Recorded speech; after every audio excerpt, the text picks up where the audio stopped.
Mason Swain, touchdown. It's time. It's time. It's Swain Event time. My man. It is time for the Swain Event, fueled by Dead End Barbecue. This is real sports talk for the real sports fan. Talk to him, Swain. Get into his house and a Ric Flair.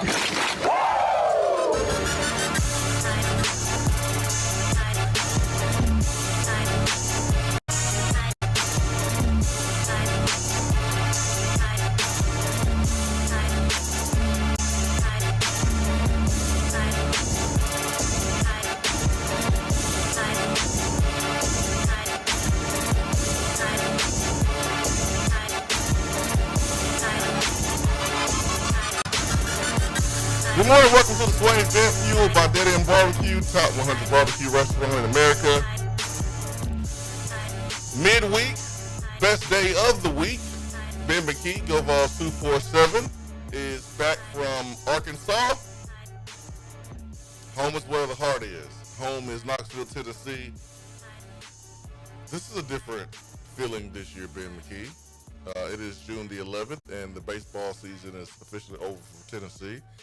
But it's not over in terms of the discussion about Tennessee athletics. A lot has went on, a lot continues to go on, and we continue to talk about it all here on the Swain Event. Ben, good morning, my friend, man. Good to see you, man. Good morning. Good to see you as well. How was the trip? It was fine. It was fine. It was cool to check off Arkansas Baseball Stadium off of my list of SEC baseball stadiums. It was very impressive. The atmosphere was obviously phenomenal. So it was a great college baseball atmosphere. Game 1 was a really good college baseball game. Game 2, not so much. And there's certainly things that Tennessee could have done better. There's some stuff that they need to address this offseason, but ultimately Arkansas is the better baseball team, the more complete team. They play cleaner baseball more consistently. They have more depth in a lot of different areas than Tennessee. I know that there's that talk about Tennessee having the most talent in the country, and sure, that's a very fair thought, but I don't know. I think that's an interesting conversation. I think they have the roster with the most potential, but at the moment, I would say that LSU and Arkansas are more talented. Their players are more equipped to have success in college baseball right now. A lot of Tennessee's talent, unfortunately for Tennessee and Tennessee fans, you're going to see the best of a lot of Tennessee's players at the next level because there are guys early on in their career. So if that's the case, are you really the most talented team in the country? I would say no. I think it's the team with the most players with the most potential, and unfortunately you'll see that potential at the next level, kind of like with a Garrett Crochet. I think you'll see that with several guys on this team, Marcus Phillips, Brandon Arvidsson, and others. So unfortunate weekend for Tennessee. Still a good season overall. I don't know that it's overwhelmingly a successful season because of the frustrations along the way. And you didn't really win anything of significance this year, but there's also no shame in obviously making it to a 5th straight super regional. That is nothing to scoff at, and there's no shame in losing a super regional to Arkansas. It's just kind of what sours it a little bit is just the way they played along the way to get to that point, and certainly in that final game of the season. And unfortunately for Tony, it's a blessing and a curse. He just like Rick Barnes in the basketball program, have just established an insane bar that they're going to have to pass every year. Yeah, I mean, baseball continues to kick down the door. Last year, kicked down the door. You've been to multiple super regionals in a row. No other program in the country can say that you've been to the amount of consecutive super regionals as Tennessee. But Tony said it. It's time to go get some guys. And before we go to the phones, like, I want to ask you, what is the biggest need? I know there's going to be needs all over the place because there's so many guys leaving, but like the biggest need that was obvious just watching the Super Regional against Arkansas? Like, what is Tennessee going to have to improve on the most, address the most? What player can do that the most? What position? Pitchers and outfielders. There it is. Those, to me, are just broadly speaking, the two biggest needs for this team. I would say pitching is probably the biggest need because you do have a nice young core of players set to return on the infield, but you're going to have to get to work in the outfield. Hunter Ensley's gone. Dalton Bargo and Reese Chapman will probably be drafted. I'd be surprised if they're back next season because they are expected to be drafted, and you don't have a ton waiting in the wings. You have a couple of guys, local products, Brennan Siegler and Jackson Walker. Jackson Walker was a big-time prospect, and he impressed me during the fall before he redshirted this year, but I don't know that he's ready to be a starting caliber outfielder in which you can rely on him to get you to Omaha. I don't know that he's ready for that just yet. Maybe you play Jay Abernathy out in the outfield. There's just really the cupboard is kind of bare in terms of ready players for next season out in the outfield. Maybe Hunter High has a big offseason. Blake Grimmer has a big offseason, and you stick them in one of the corner outfield spots. But I think you have to go get outfielders this portal cycle, no doubt. I think that's why you've already seen them target a couple with Henry Ford from Virginia. Although I don't think he's going to make it to campus anyway, so I wouldn't get my hopes up about that one. He's a draft eligible sophomore and is ranked pretty highly on draft board. So I'd be stunned if he made it to campus, even if you were able to secure his commitment. Ben, a great American name playing for America's team. I agree. Well, don't tell Chipper Jones that. Chipper was talking about Georgia. He was talking about Oklahoma State. He was talking about old boy down in Florida, Florida's head coach. He wasn't talking about Tennessee when he was, throwing out his tweets. He didn't mention Tennessee. So he says, but I digress. But and then they today they're hosting the Seton Hall outfielder Aiden Robbins, I believe is the last name. That would be a phenomenal pickup. Aiden Robbins would. He was all Big East this past season at Seton Hall. He's from New Jersey, which is where Andrew Fisher is from, and I've heard that there's Andrew Fisher's doing some recruiting on the way out of his door. But the thing that I would like about Aiden Robbins is I think he would add a dynamic to the lineup that the lineup needs. Tennessee obviously has been it's been a lot of power, and not that they've lacked contact skills or anything like that, but that they've had a lot of guys that hit for average in addition to the power. But this would be a different profile than they've had in a while, really since Seth Stevenson, kind of a similar profile to Jay Abernathy, in the sense that Robbins he won the Big East hitting title, which was the highest average. He hit 420 something. It was like the highest average in like Seton Hall history and something along those lines. And from the leadoff spot, he was 20 for 21 in stolen bases. So it's a high average. He steals bases. He still has some pop in the bat. I think that would be a phenomenal pickup for Tennessee if they can secure his commitment. He'll be here today.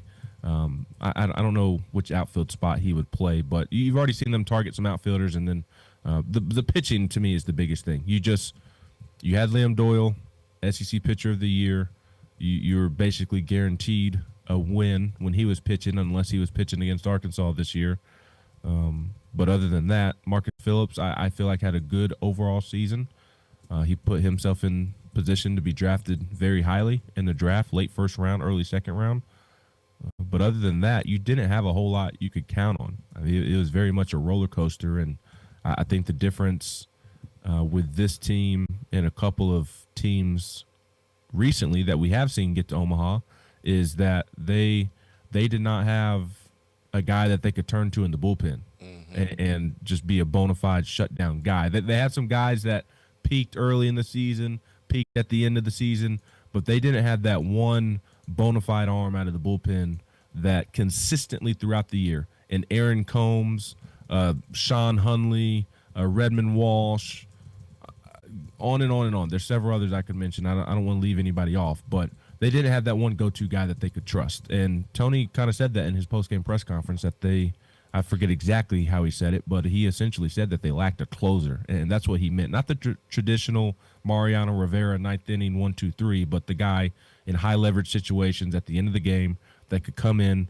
and slam the door. They lacked that. They also lacked a true, trustworthy Sunday starter. The Sunday starting situation, the Game 3 situation, and the bullpen was probably as shaky as it's been since 2019 for Tony Vitello in a while. So you've already seen them target some big-time pitching in the portal. They've already landed a couple. Now, I'd kind of be surprised if they make it to campus, but you had the Frederick kid from ETSU on campus yesterday. He went to Bearden High School. I think Tennessee's in an excellent position with him. Had a great visit yesterday. They also hosted Landon Mack from Rutgers, who was the best freshman pitcher in the Big Ten this past season. So you're seeing them go heavy after pitching, both in the JUCO ranks and the portal ranks. So there's going to be a sense of, hey, take best available. But in terms of just broadly speaking, I think they need pitching, and I think they need outfielders. The Guards of Law hotline here in the Swain Event is 865-255-03. We go to the phones. You can call us right there from your Swain Event app, or you can just dial us up. Again, 865-255-03. We go to the phones and say hello. Good morning. Good morning, guys. What's up, Turkey Man? Hey, I wanted to tell Ben there, give him some roses there. He say, hey, man, you done a tremendous job and do a tremendous job with the baseball and keeping us informed on that. And I really appreciate it. I mean, a lot of people do well with others, but you do an outstanding job with the baseball. And I wanted to ask you, it's a recruiting question, but it's also the difference between a recruit that it's going to go in the NFL or the Major League going to Major League Baseball, and staying, at a program with NIL. I forget everything said in a minute. I'm sorry, but anyhow, riding the bus going into Major Leagues till you make it to the league is not a normal thing. I mean, it's not something that people are going to be used to. A lot of these players, when they get drafted and they go to their Major League team, they're going to end up in a system that they ride a bus, and it's not going to be nothing like what they get now. And taking that, how would you approach a recruit, a people recruit, to develop him and with NIL and maintain a roster? Because I think you have an opportunity there, Ben, because of the NIL and what they get by being with a program like Tennessee in particular, or riding a bus to make it to the league. Did I say it okay? Yes, you did. I'm picking up what you're putting down, and appreciate you calling in this morning, and greatly appreciate the kind words. I appreciate even more those like yourself, Turkey Man, who follow along with my coverage and are so interested in the program. It's so cool to see the interest in the program now compared to even 2019, 2020 coming out of COVID. It's really, really cool, and something that I thought was possible at Tennessee before this ever happened. And it's kind of been cool to see that come to fruition, but appreciate folks like yourself who love following along. And I obviously am very passionate about it. I love doing it, as I think that's very obvious.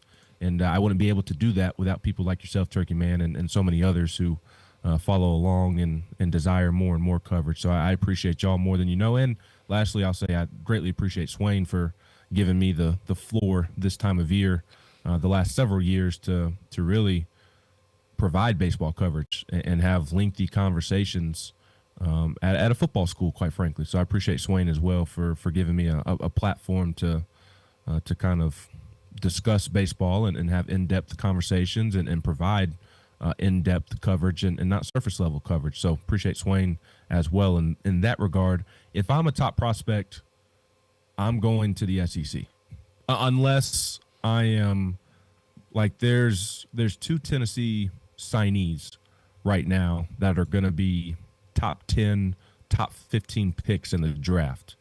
Billy Carlson, the shortstop from, I believe it's Corona, California.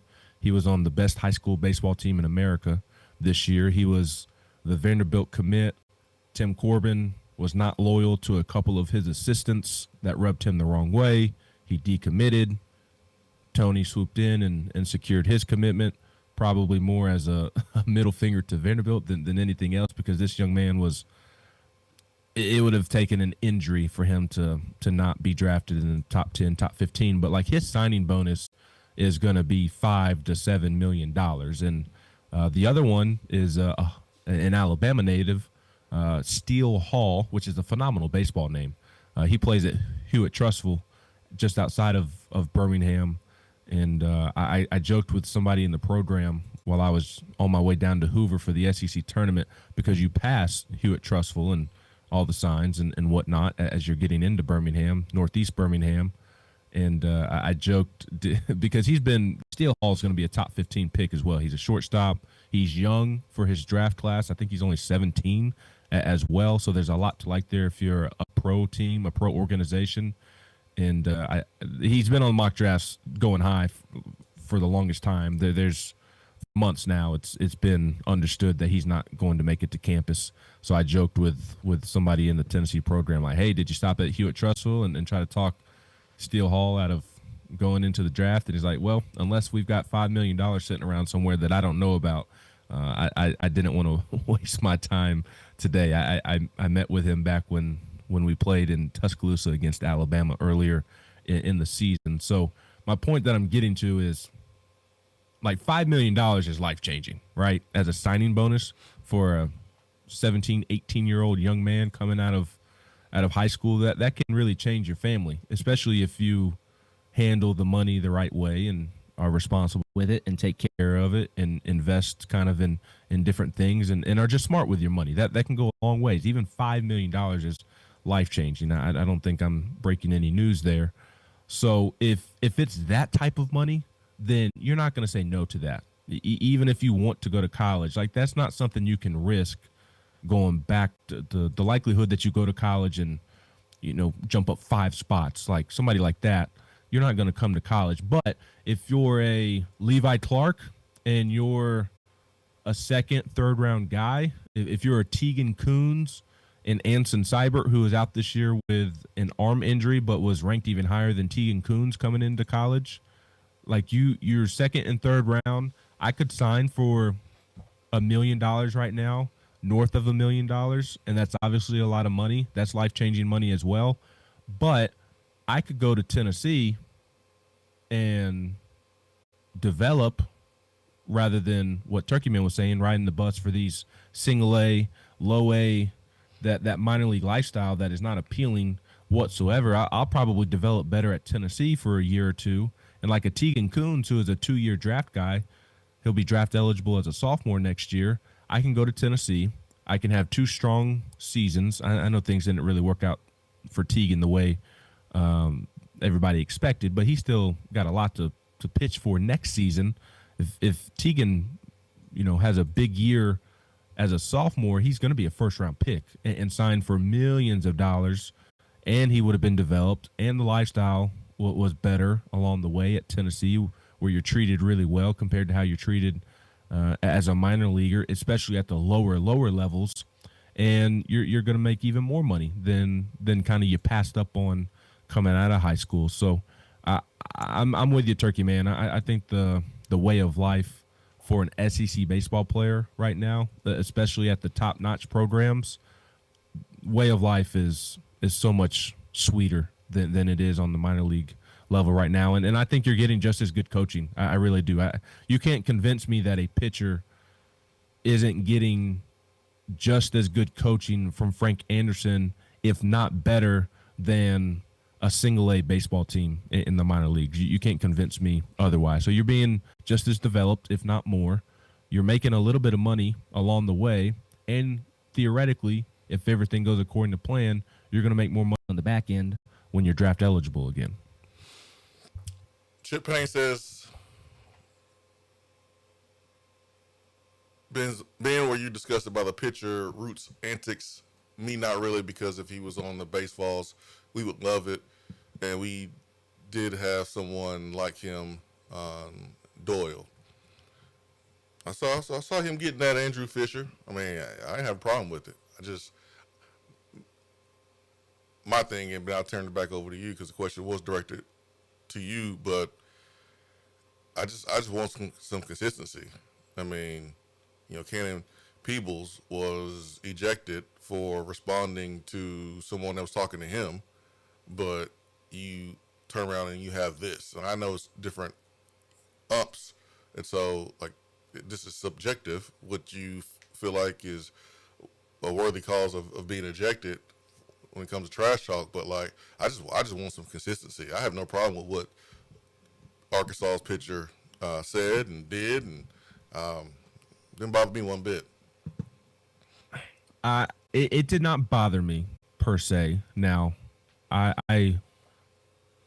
hate that we're getting further and further away from sportsmanship. Me, just as a human, I don't believe in talking to people like that, whether you're in a competitive situation on the field or not. I don't like using those words towards people, but that's more of just a general belief with life than a sport specific. But even with that being said, even if I'm I would be disappointed in my boys if they spoke to somebody like that even in the heat of competition in the field, saying some of the things that have gone viral on social media. I know we kind of love it as fans, but I do hate that we're getting further and further away from respecting our opponent and showing sportsmanship. But that's a separate belief and a separate conversation.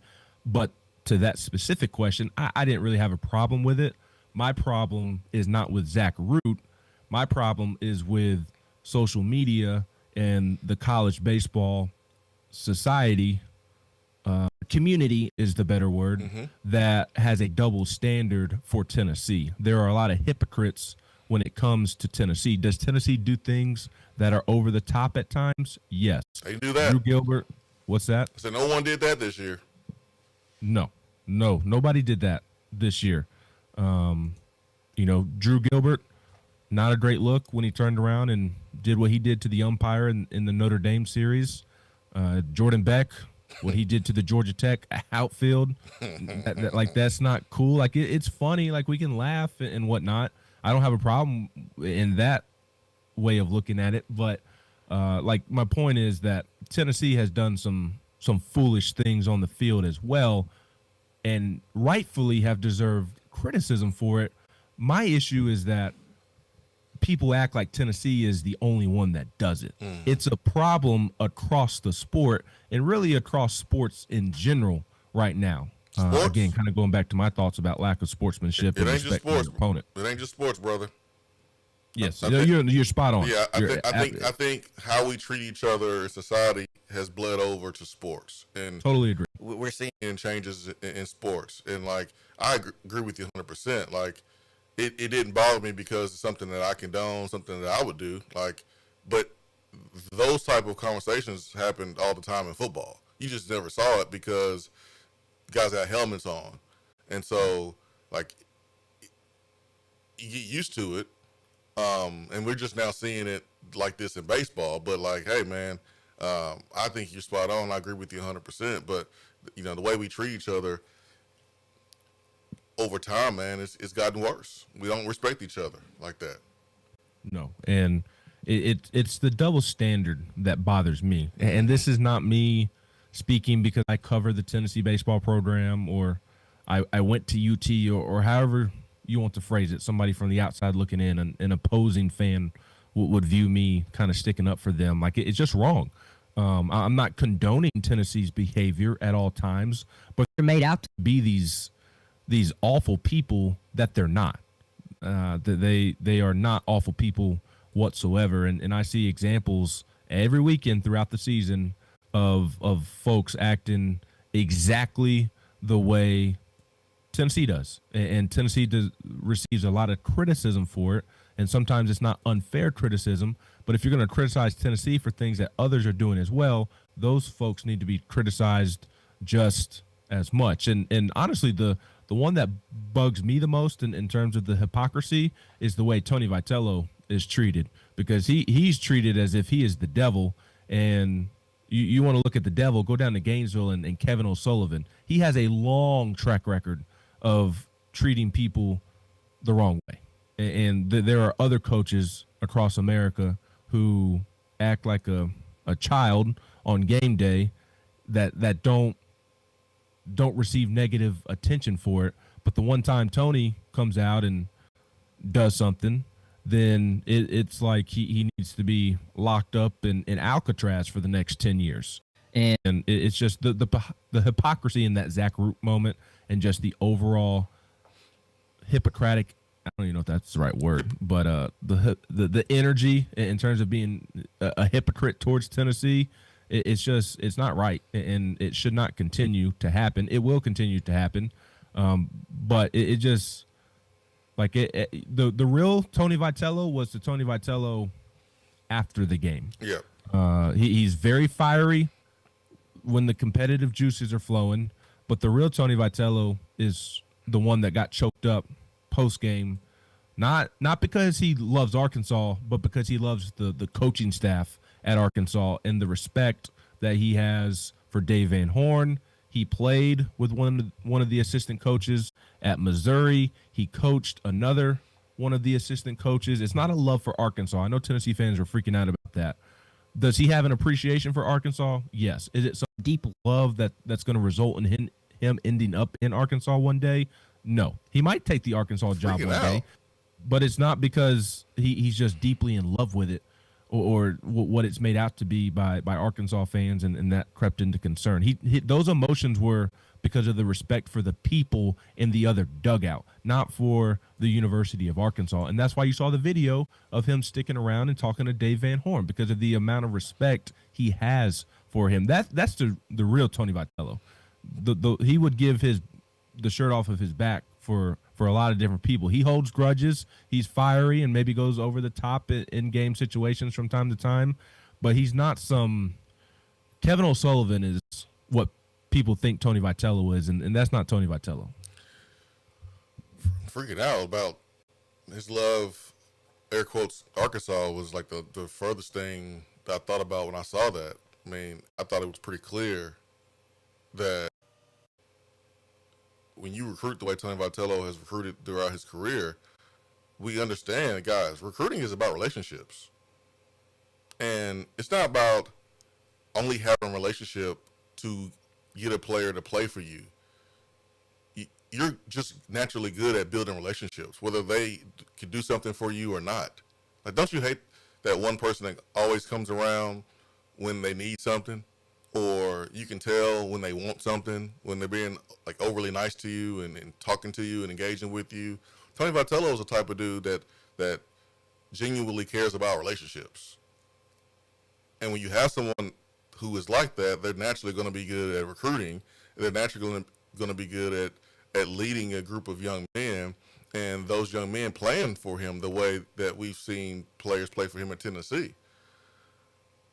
So that's what I saw after the game. I mean, Tony didn't just start becoming a good recruiter at Tennessee or at Arkansas. Like, Tony always probably had those skill sets, always had the ability to communicate and connect with people, and he's loyal. Relationships matter. That's why he said you're either a Vol or you're not. That's why when he had other offers to go to different programs around the SEC with more resources and more tradition, that he was like, no, thank you, because man, he is loyal to the program that gave him an opportunity. He wanted to build something special here. So that's how I look at it. But anyways, 865-255-03.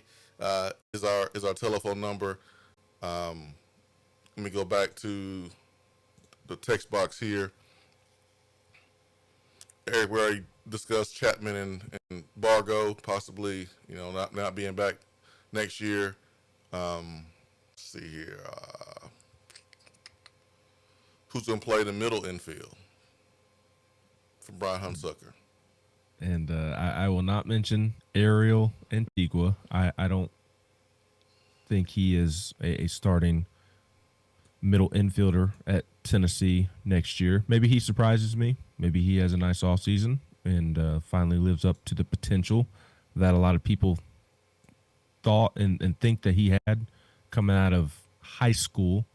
If I were Tennessee, I would not bank on Ariel Antigua being one of my starting middle infielders, but I do think that they probably need to find one in the portal, or they're either going to have to find one in the portal or they're going to have to move Jay Abernathy to second base or in the middle infield. I think Manny Marin is a middle infielder, so Manny, I'm going into the offseason with the assumption that Manny's going to be at second base or shortstop, probably shortstop if I had to guess. I'd be surprised if Manny doesn't play shortstop next season, but he's just as capable of playing second or third as we saw this year, so interested to see how that plays out. But as of now, I'm kind of viewing Manny as the shortstop, and then at second base, right now Ariel would be the starting second baseman if we were only going off of what is currently set to return. But first we got to see if Ariel enters the portal or not, and what Tennessee elects to do in the portal itself, and what they elect to do with Jay Abernathy. I'd like to see Jay Abernathy in center field. I think he'd be a phenomenal center fielder, but he did sign out of Georgia as a middle infielder. He continues to receive reps in the middle infield during pregame work, infield, outfield, and Tony has gone out of his way multiple times in press conferences this year to say that, hey, we're going to give Jay Abernathy a chance to show that he can play the middle infield before he leaves Tennessee. And I think that's from a trying to keep the young man happy in today's day and age. Not that Jay is like pouting about the fact that he's not playing in the middle infield. I'm not trying to suggest that at all, but just I think if you're a coach, you have to consider that in today's era, just broadly speaking, but also to help Jay with his draft profile, to show teams that, hey, I can play middle infield, I can play outfield. That makes him more valuable. So I'm interested to see what they do with Jay Abernathy, assuming he returns. I'd like to see him out in the outfield because I think he would be a highlight reel waiting to happen. He was a highlight reel in the fall in the outfield defensively, and that was the first time he had ever played the position, at least consistently. So I don't know. They don't really have another option in the middle infield next to Manny other than Ariel. It would take them moving Jay full-time to second or them going out and getting a middle infielder, unless somebody is able to come in and be this year's Manny or Jay or somebody like that. Maybe Chris Newstrom plays second base. I like Chris Newstrom at third or as a corner outfielder, but maybe one of the high school kids. I know I talked about Billy Carlson and Steele Hall earlier. Those guys are gone. They're not making it to campus. One that's kind of on the fringe is Ethan Moore, who is a former Louisville commit. Tennessee was able to flip him. He is a draft prospect, probably a pretty solid draft risk. He's funny. His last name is Moore. I mean, he's kind of Christian Moore coming out of high school. Similar profile, a lot of pizzazz to the game as well. He's somebody who is capable, if you survive the draft, he's capable of playing on the infield for you as a freshman. 865-255-03. The Beatty Chevrolet text box continues with our guy Mississippi Vol, who says, tell Vol Nation to show Tristan Keys how bad they want him and need him in this class this weekend. And Mississippi Vol has been putting in work of his own. Shout Mississippi Vol. Speaking of Tristan Keys, you remember we talked about Adidas last week? Mm-hmm. Speaking of Adidas, Yeah, remember Tyson Bacon? he signed with Adidas. Yeah, we talked about that, but I have a different Adidas point Okay, what about it? because recruits would never commit to an Adidas school. Remember Tyson Bacon, who was committed to Tennessee, the defensive lineman from Hoover, 4-star, Went to Miami. and he decommitted. Where did he commit to last night? Yeah, he committed to Miami. Who is Miami partnered with? Adidas. Interesting. Yeah. Wow. Yeah, I know, right? It's crazy. And those narratives getting crushed, getting shattered as we speak. Speaking of that, they were always silly narratives to begin with. Again, the general thought of high school kid preferring Nike over Adidas is absolutely true. Kids prefer Jordan and Nike. There's no doubt about that. But taking a step further and saying you won't be able to attract recruits is just not true. it's a lie.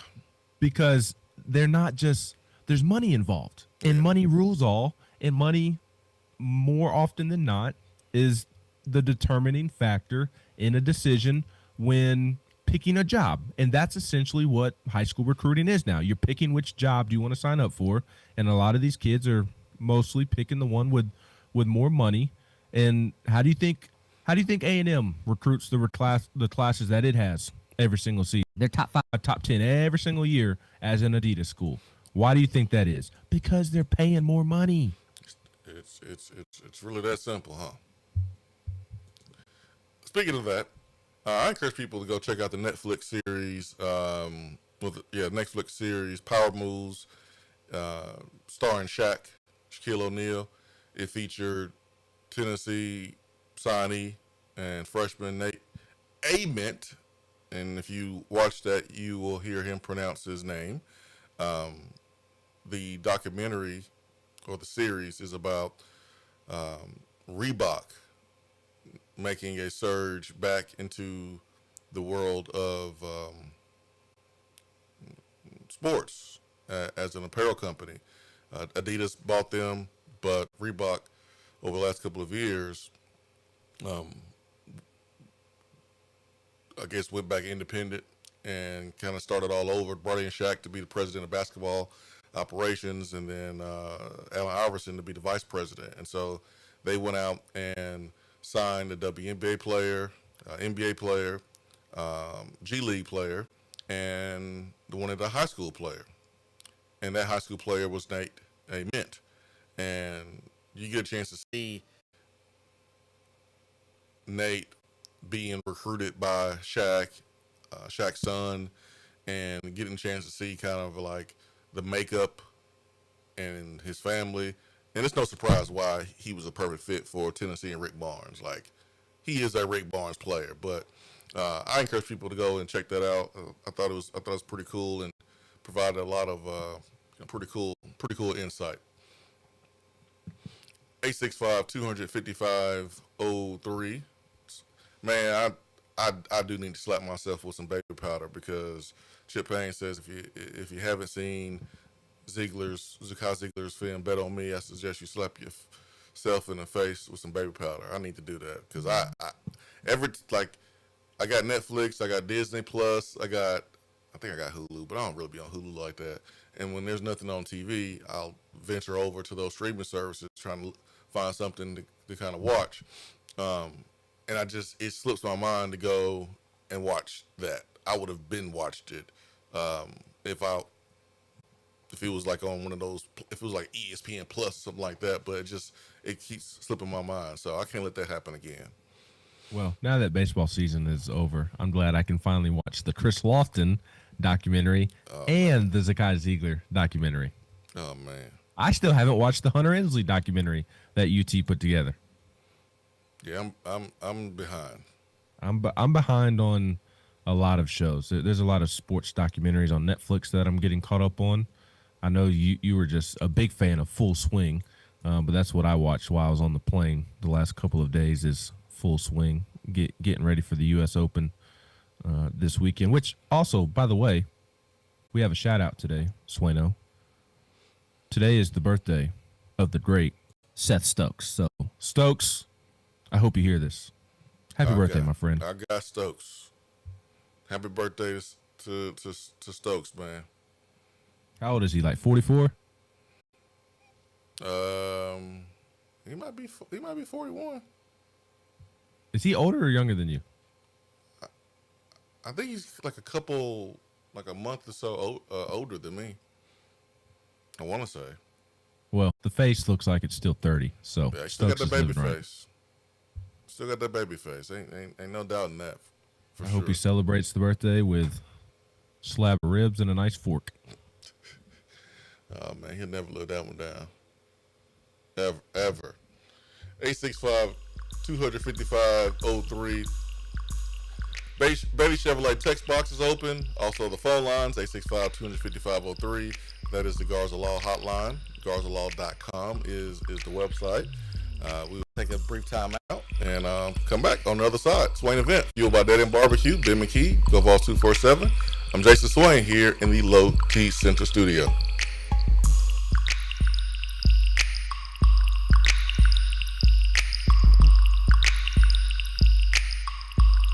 You're listening to the Swain Event. You don't say. Fueled by Dead End Barbecue. When you are craving some quality barbecue, there's only one place to go. Dead End Barbecue. Dead End Barbecue has been featured on ESPN's Taste of the Town, the first barbecue restaurant on the SEC Network, CBS Sports, Headline News Tailgate Show, Amazon Prime's The Restaurant Comeback, Food Paradise, and named one of the top 100 barbecue restaurants in America. The search is over. Dead End Barbecue is located on 3621 Sutherland Avenue right here in Knoxville. You can even have it delivered right to your door through Chow Now. Visit their website at deadendbbq.com. Dead End Barbecue. The search is over. Out-of-town law firms have been swarming into East Tennessee lately. From Memphis, Chattanooga, and Birmingham, they've stormed into the area. Wouldn't you rather do business with a local firm? You know, a true neighbor. Marcos Garza and the pros at the Garza Law Firm are just that. There are neighbors and friends that support local causes year-round. The Garza Law Firm works to serve you professionally on criminal matters, injuries and accident matters, and Social Security and disability filings. The Garza Law Firm is here for you at GarzaLaw.com. The Garza Law Firm. Let us help. Fellas, let's talk about getting back to your best. If you lack energy, muscle mass, feeling moody, or have low libido, it could be low testosterone. You need to know your T levels, so get tested. Testosterone therapy, or TRT, may be the answer, and you'll find true experts at Low T Center. But guys are not all the same, so don't settle for a standard dosage TRT program. Learn about the personalized treatment at Low T Center and the results you can expect with customized TRT. And for current patients, Low T Center offers a $150 referral credit when you refer a new patient. So go to lowtcenter.com to book an appointment. That's lowtcenter.com. Low T Center, reinventing men's healthcare. Just because you can't call in doesn't mean that you have to sit on the sideline. Impact the show with a text box. It's part of the free Swain Event app. Good morning, Swain Event family. Jennifer Morris here with Keller Williams Realty. Summertime is almost here and there's always a lot going on. Trying to fit in a vacation, summer sports, camps, all while trying to buy or sell a home can be overwhelming. If a move is part of your summer plans, let me help you take some of that stress away so you can have a little fun with your family. Just give me a call at 865-694-5904 or reach out on my website, nextmovesmokymountains.com. That's nextmovesmokymountains.com, and go Vols.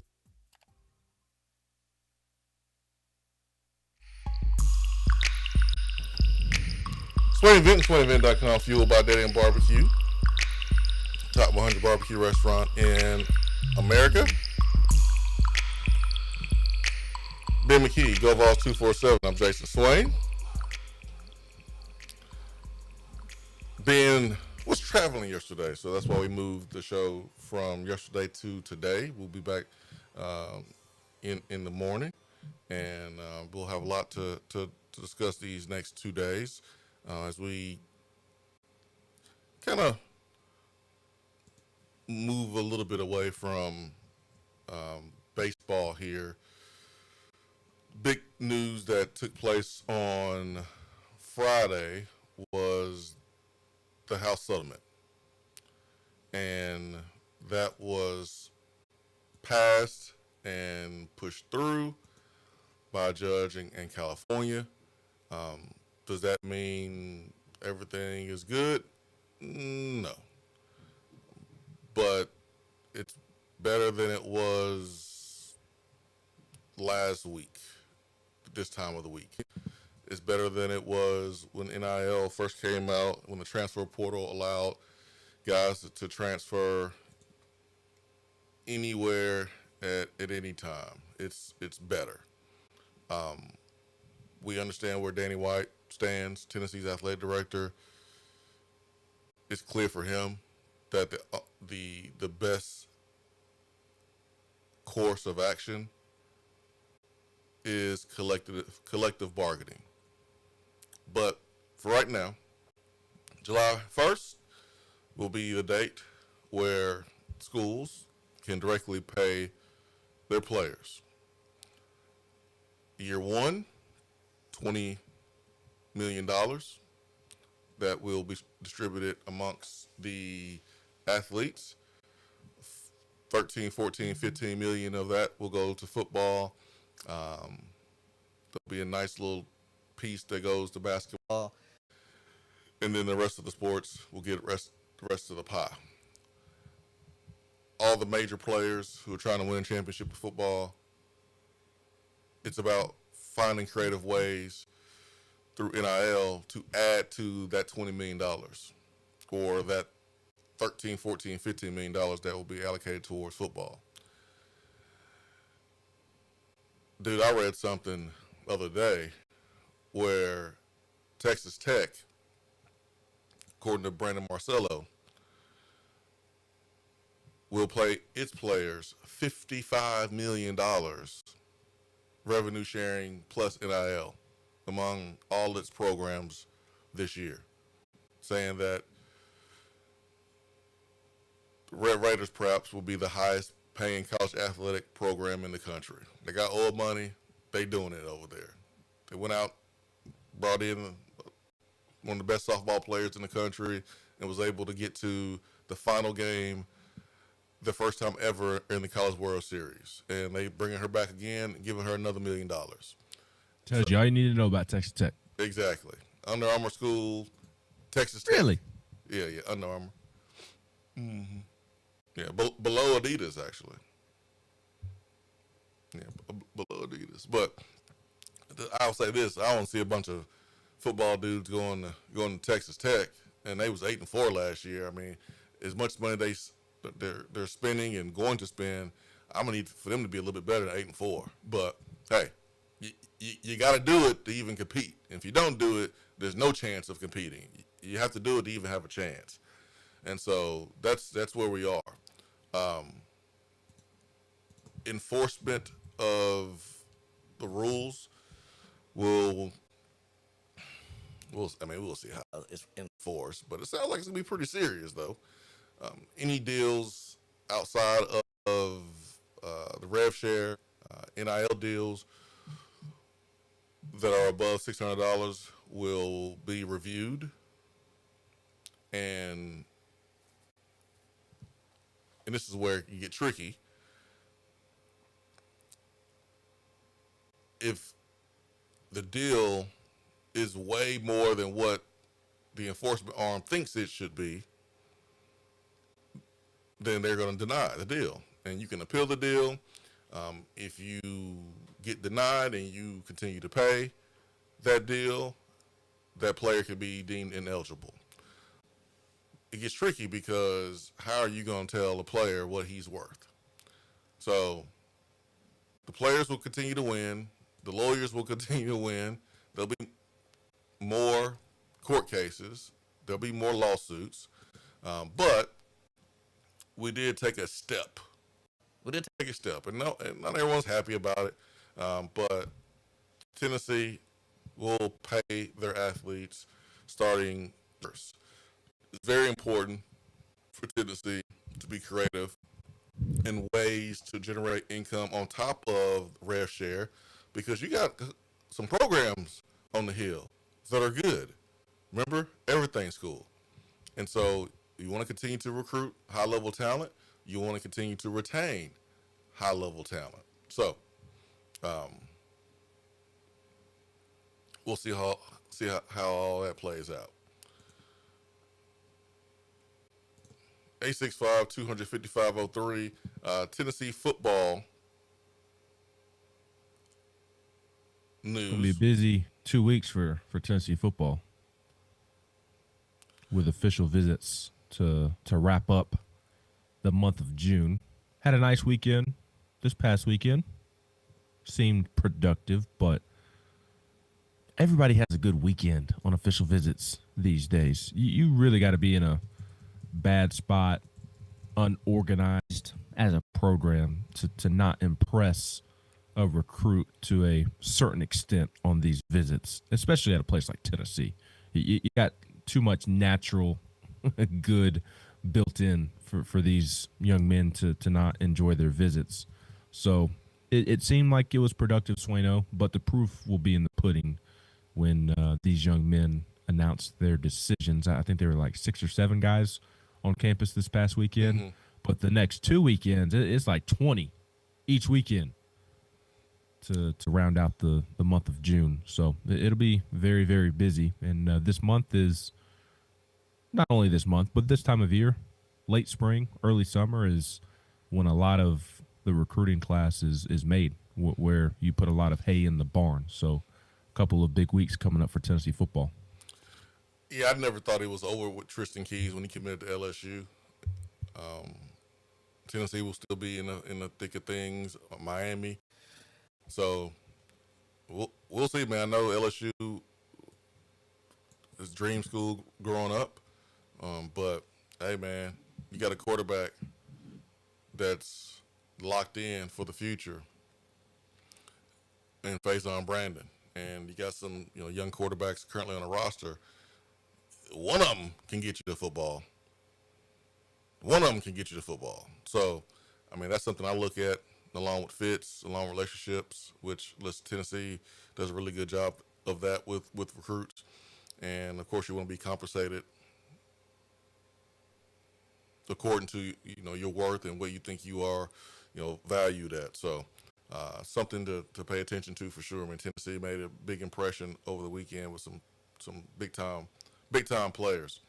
And at important positions as well. Oh, yeah. Darius Gray.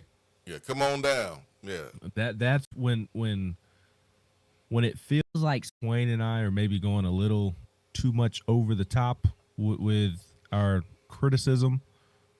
Not that we go too far in terms of what we're saying, but more in the sense of just kind of regurgitating the same thoughts, which are very fair. Like, that's the type of guy Tennessee needs. That's what when Swain and I are talking about taking that next step in recruiting, it's that type of guy. More David Sanders, and Tennessee will continue to put itself in position to be a playoff team and make some noise in the playoffs. Yeah, I mean, I think the criticism has been very, very fair. Respectful and fair, no doubt. Yeah. Because that is what Tennessee will need to do to take the next step, period. I mean, you go look around the country and look at the teams who have taken that next step. They have a offensive line, a defensive line that is one of the best in the country, on top of big-time playmakers at other positions. But you got to have the interior first. There's no workaround. I don't care. And we saw it 2022. I mean, the offense was number one in the country, but ran to a brick wall because you didn't have the dudes up front. I mean, it's really that simple. I mean, even this year's team that had experience on the offensive line and had talent and depth on the defensive line, we lost the game against Georgia because we didn't perform well in the trenches. Period, point blank. Tennessee with a pretty big move, man, when it comes to the coaching staff as well. Robert Ayers will move on and go to the NFL, Tampa Bay Buccaneers. Marion Hobby is joining the staff, working with Chop and Rodney Garner. We're talking about decades of experience. We're talking about a national championship pedigree, someone who played here at Tennessee, So you're trading the VFL for VFL. Marion Hobby spent years and years in the NFL. He was there at Clemson when Clemson was out there kicking butt and taking names. You talking about development. Oh, my gosh. I don't know if there's a better place to go in America to work with two coaches better than Marion Hobby and Rodney Garner. My gosh. Really, 3 when you throw Chop in there. Yeah, I mean, Chop's more Chop Leo Chop, outside linebacker. Yeah, Chop is good. Don't get me wrong. Yeah, I feel you. But the resume, Marion Hobby and Rodney Garner's resume, a little bit stronger than Chop's. But you add him in the mix, all 3 of those guys working with the front. I don't know if you can find a better trio. You dang sure ain't gonna find a better duo. That's all I'm saying. Also, did you break some news on Robert Ayers? Well, No, I didn't. Hubs put that out yesterday. okay, I missed that. I missed putting that out. Yeah, I didn't, dude. I didn't know. I was kind of off the beaten path yesterday. Yeah, I did. Yeah, you were in the air, but I didn't know, man. What was I'll keep my comments to myself. about which part? Go ahead. Comments to yourself about what? It came out of nowhere. I didn't know. Like Marion Hobby? Yeah, Marion Hobby just came out of nowhere. Go ahead. Was What were he you gonna say? Was he at Tennessee while you were at Tennessee? No. So he was long gone and in the NFL? He was. I don't know where he was, But he was not at Tennessee. I mean, he played well before me. Yeah. I But know that. I meant more from a I think coaching. he just started his coaching career at a smaller place when I was playing. He was at Ole Miss your freshman and sophomore year as the defensive line coach. He started at Tennessee Martin as the strength and conditioning coach, then was the strength and conditioning coach at Louisiana Lafayette. This is funny. He was the defensive tackles coach and the strength and conditioning coach at the same time for Louisiana Lafayette in 96, 97. That's how it works. He was on the 98 staff for Tennessee as an assistant strength and conditioning coach, and then he was the D-line coach at Ole Miss and then Clemson. And he was at Ole Miss, Clemson, and with the Saints during your time at Tennessee. Yeah. So he left Tennessee to go with Cut when Cut took over Ole Miss and was with Cut. Yeah. So he's with Cut those 5 years. So I mean, I really like what I like what Heupel's done with his staff this year. A conversation you and I had early on in the offseason was about some of the youth because of the youth on staff because of Heupel's loyalty, and feels like they've done a good job of mixing in some veteran presence. I mean, to help with those young guys. I said this on, I think it was Monday. It looks like 2 different staffs inside of one staff. Like you have a defensive staff that's, experienced and like the resumes, like you can't compete with Willie Martinez's resume. And then you have the experience with Rodney and Marion Hobby and, Inge, he's no spring chicken. But then you look at the offensive side of the ball, there's a lot of unproven guys who were hired from within. And so, and younger. It's just, it's not saying it's bad. It just is what it is. Like, it just looks like 2 different staffs inside of one staff.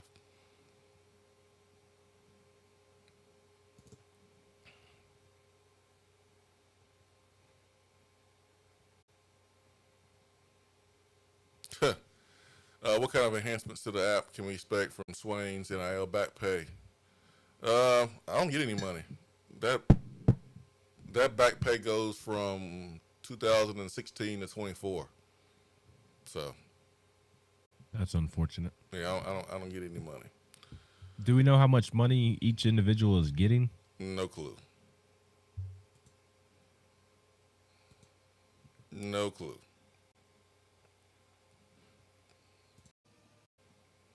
Do not know. All I know is I ain't getting none, so I ain't trying to find out somebody else's pockets. Chip, how long will this new ruling from the court settlement last? I don't think this is the fix. No, I don't think it's a fix either. It's better than no rules, but this is the first step. And no one has said, like, this is it. I think everyone, when you've heard Greg Sankey or you've heard a commissioner from a different league, they pointed to, all right, this is the first step, and there's going to be changes moving forward, but like it was good to get this in place. And the booster-led collectives that was just out of control, that was something they wanted to kind of get their hands on. But like, they'll find workarounds. They'll find a workaround. There's always a workaround. Oh, we're going to ban this supplement. Oh, well, let's create a new supplement. Well, we're going to ban this performance-enhancing drug. Well, there'll be another one created that will get around the rules. There'll always be a workaround. So we'll see what that workaround will be. Competition. It's all about trying to find the edge. We'll see. We'll see who gets caught doing something they're not supposed to do and what the punishment is going to be. Because it needs to be severe. Like, we paying players now, okay? We paying players. So if you can't follow the rules now, like, the punishments need to be severe, like super severe. And hit that pool of money. That'll really hurt. Like, vacating wins, that stuff is silly. Hit them where it hurts. You want to stop court stormings and field stormings? Man, I know they got rid of the escalating penalty fine of, it was 100,000, now it's 250,000, and the third offense is 500,000. They got rid of that, and now it's just 500,000. Nah, man, bump it up to $1 million. You want to get rid of it? Bump it up to $1 million. Get rid of it. Well, make the penalty severe. Make it more severe. I think this is a good first step. I still don't think that this really solves anything. I still don't think that this solves the biggest problem. The biggest problem is the transfer portal in college athletics. Because I still need somebody to explain to me how this is going to prevent schools from still paying players under the table, in a sense. Like, okay, yeah, they're paying them directly now. You don't think that they're going to find ways to pay them even more to get them to come to school?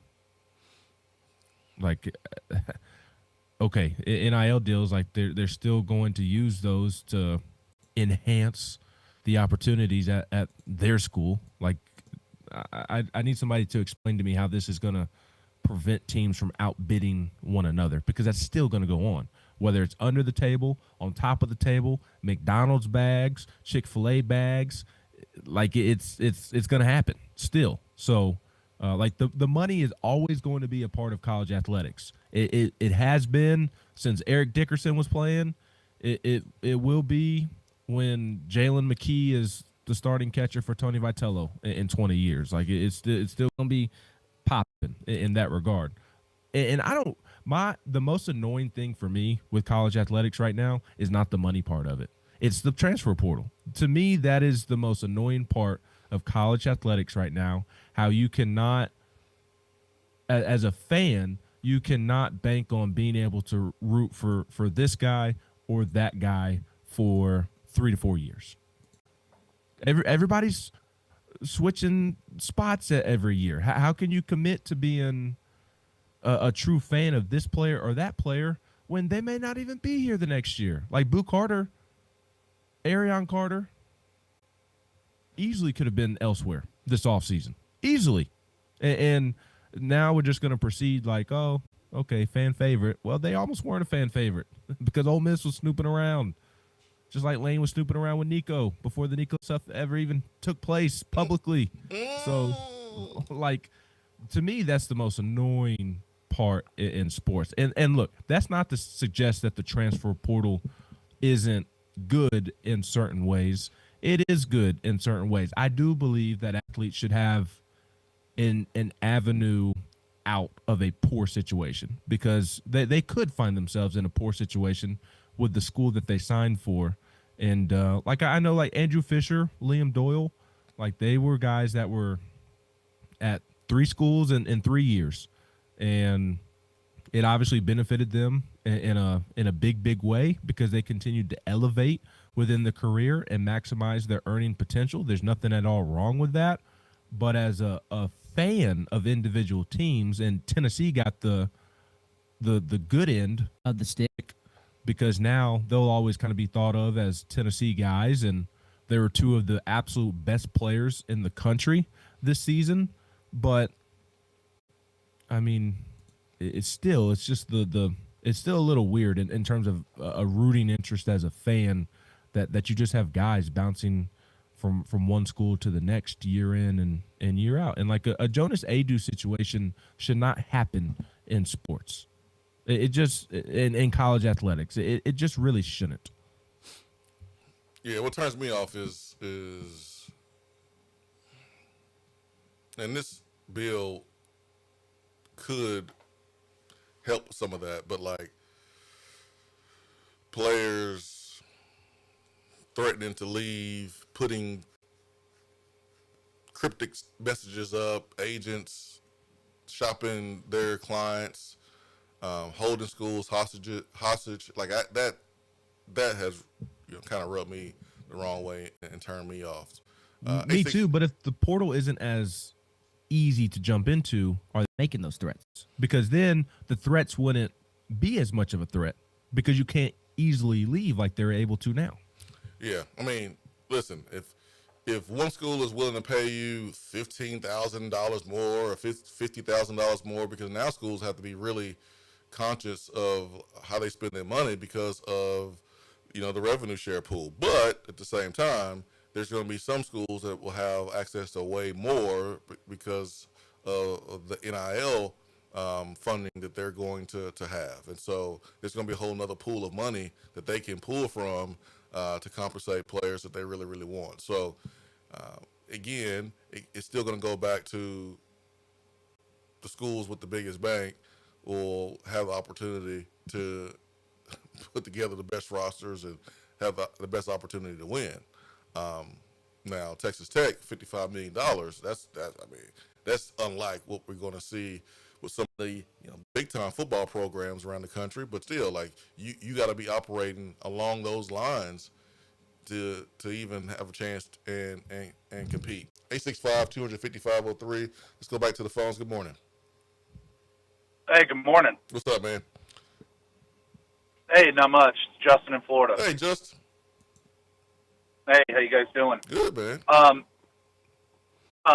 Interesting topic you guys got going right now. I think this whole ruling that came down is, it seems like everyone's touting it as like a potential win, but I think you guys are kind of hitting on some points that there's a lot of unknown to this. I mean, even if you read the language of the bill itself, it seems like they just threw up kind of some grayish guardrails that might not have a whole lot of stick to them. I also don't like some of the language and them saying, well, if we think a deal is exceeding, we can go in or exceeding a player's value, that they can come in and say that the player's ineligible. I mean, you want to talk about a subjective lawsuit thing. I mean, I mean, that's a lawsuit waiting to happen. Yeah. I don't understand how this really fixes any problem, because the way that I was kind of looking at it, didn't this just make the financial pie available to, and I'm just going to use football for now, it just made it bigger. So aren't these agents going to now start demanding even more money for their clients? Like, what did you really fix? If there was a $20 million pool, let's say, for football, and you just added another 15 to it, now it's a $35 million pool, and you're going to get a little bit from here and a little bit from here. How are they not going to, these agents not going to go, all right, well, I want this for my client. They're getting, $300,000 this year, but moving forward, I want them to get $500,000 because you got more money to spend. Yeah. Yeah. I mean, I don't understand that. Am I wrong or missing no, interpretation? No, because I think the pool of money is gonna be bigger. Yep. For schools. I feel like you're kind of thinking the same thing I'm thinking, Justin, and I just got done saying it is like, how is this preventing teams from still outbidding one another? Because that outbidding or just bidding for players in general and the transfer portal are the two biggest problems with college athletics right now. And how does this prevent either or slow down either? It's the only thing it doesn't keep you from outbidding on the top tier players. What it does is it evens out. I think what it does is it does even out the playing field for maybe like the mid-tier schools to bid on that second-tier player.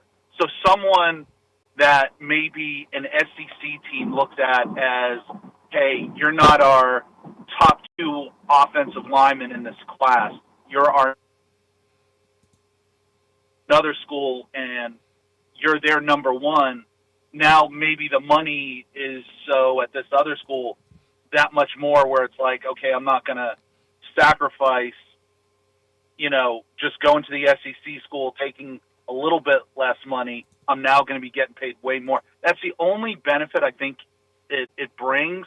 But where I think it really, really hurts are like the lower spending schools. I mean, because now they're just going to get, thumped on paper. Well, I think a perfect example of that, I don't think there's a great example in SEC football. Even Vanderbilt is starting to spend a decent bit. I mean, Joel Wyatt was here this weekend, and it's like Tennessee, Georgia, and Vanderbilt. And like Vanderbilt is firmly in the mix, partly because Clark Lee is great at relationships and whatnot, but also because like Vanderbilt's starting to, look, they're not going to spend the way the top tier SEC teams are. But what I compare it to is like a great example of what you're saying is like South Carolina men's basketball or Missouri baseball. It's like those teams are not going to spend at the rate that others within their league are going to spend. So like South Carolina men's basketball, Missouri baseball has been really bad the last couple of years. I think you're going to start to see them bottom even more out because of the difference in spending to what you're saying. Yeah. I also wonder about a school, and I'm not, trying to step on anyone's neck right now. So if I do it intentionally, I apologize. But like Kentucky got a major bad blow this week with Vince Morrow leaving to go into Louisville. I mean, that is, you want to talk about a major piece of that program. That's hilarious. That was that is, you want to talk about slap in the face. So Kentucky football, maybe isn't trending at the direction they want. Does the athletic department say, rather than putting 75% towards football, we're going to put 65% and put more towards basketball? They're absolutely going to do that. They've been doing that. Yeah, because even more so. I think, Justin, to your point, I think Kentucky football is the football program in the SEC in the worst spot, and I don't even think it's close. 100%. I think 100%. Missouri, South Carolina, Vanderbilt, all in a much healthier situation than Kentucky football. Yep. Because remember, at one point in time, the SEC was talking about everybody doing the same revenue sharing in terms of splitting the numbers up. Like everybody was going to get the same for football, the same for men's basketball, the same for women's basketball, the same for all the other sports. And Kentucky kind of stepped in and was like, whoa. No, we want to do more basketball. No.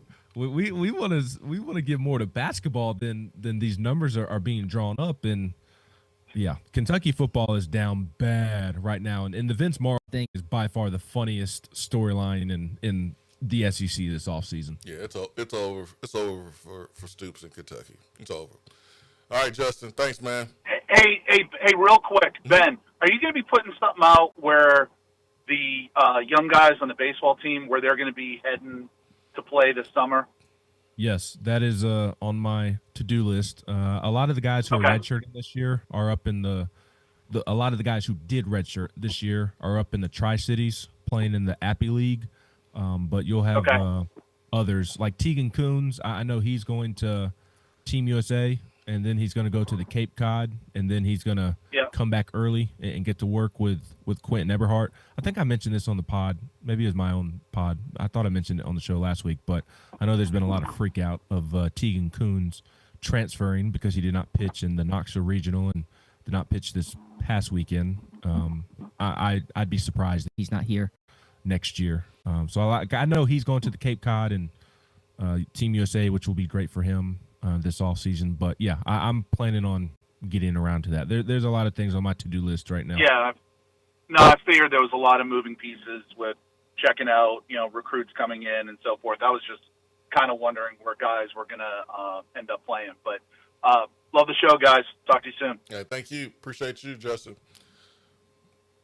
Before you wrap us up and get us out of here, I do need to encourage people to reach out to Jennifer Morris of Keller Williams Realty for all of their real estate needs. She also wanted me to give a shout out to the track and field Vols who made it to the championships this week. They may be some of our next Olympians, which is a great thought from Jennifer. Notice how she didn't want to talk about the Atlanta Braves whatsoever, but I digress on that topic. But on a serious note, please reach out to Jennifer for all of your real estate needs. She can help you find a new home, sell your current home. If you're like me and for some reason your roof is starting to leak, she can put you in contact with somebody that can take care of that as well. She can literally help you accomplish anything and everything that pertains to a house, whether she helps you get it done firsthand or she knows somebody that can help you get it done. She is the absolute best, and she just, what sets her apart from the rest is how much she cares. So please, for all of your real estate needs, reach out to Jennifer Morris. And of course, as soon as I say the Braves, the three dots pop up in our text thread. As soon as I said that, about to be on your head, buddy. So I was on my way to the house and pulled into the neighborhood. I saw like two skunks walking down the street, like they own the house in the neighborhood, and like they own the place in the middle of the day. Rabbits, possums, bats, squirrels. If you have an issue with any wildlife in your home, snakes, Alpha Wildlife, that's a website. Their telephone number here locally is 865-224-6555. But go to the website, alphawildlife.com, serving Tennessee and parts of South Carolina. Veteran-owned, Tennessee fans, my guys over there at Alpha Wildlife, they do a great job, and they removed a raccoon from my property years ago. Biggest raccoon I've ever seen in my life. All right, for Ben McKee, I'm Jason Swain. We'll be back tomorrow morning, 8 a.m. So make sure you're locked and loaded. Ben's feeling good about his Yankees because they're winning right now. Got his hat. It's long baseball that ball season. Aaron Judge hit last night? Correct. He's going to hit one out of the stadium one of these days. He's passionate. He's fun to watch. All right, Ben, hope you have a great rest of your day. Unpack. Put some on your wall in the background. All right. Hey, now that baseball season is over, between now and fall camp, this will all be situated, I promise. All right, deal. Swain Event, fueled by Dead End Barbecue. That is our time. Peace and love. We are out.